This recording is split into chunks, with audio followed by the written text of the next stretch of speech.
बिस्मिल्लाहिर्रहमानिर्रहीम। उम्मीद करता हूँ सब दोस्त खैरियत से होंगे। तो दोस्तों, आज मैं आप लोगों के लिए एक ऐसी दुआ लेकर आया हूँ, कुरानी दुआ लेकर आया हूँ।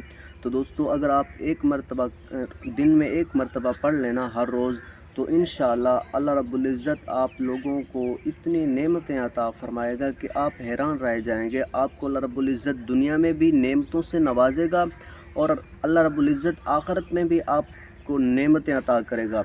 तो दोस्तों, अगर आप चाहते हैं कि हम दुनिया में भी अल्लाह रब्बुल इज़्ज़त के अता करदा नेमतों से लुत्फ़ अंदोज़ हों और आखिरत में भी अल्लाह रब्बुल इज़्ज़त हमें नेमतों से नवाजे, तो दोस्तों ये दुआ जो मैं आपको लोगों को बताने लगा हूँ, आपने हर रोज़ दिन में एक मरतबा पढ़नी है। तो इंशाअल्लाहुल अज़ीज़ अल्लाह रब्बुल इज़्ज़त आपकी जो भी दुआ होगी, दिली आरज़ू होगी और जो भी आप मांगना चाहेंगे, अल्लाह रब्बुल इज़्ज़त वो आप लोगों को अता करेगा। तो दोस्तों, वो दुआ कौन सी? अल्लाह रब्बुल इज़्ज़त ने कुरान मजीद में फरमाया, रब्बना आतिना फ़िद दुनिया हसनतुम व फ़िल आखिरति हसनतुम व क़िना अज़ाबन्नार, कि रब्बना, ए हमारे रब, अता फरमा हमें फ़िद दुनिया हसना, दुनिया में भी भलाई, और व फ़िल आखिरति हसना, और आखिरत में भी भलाई।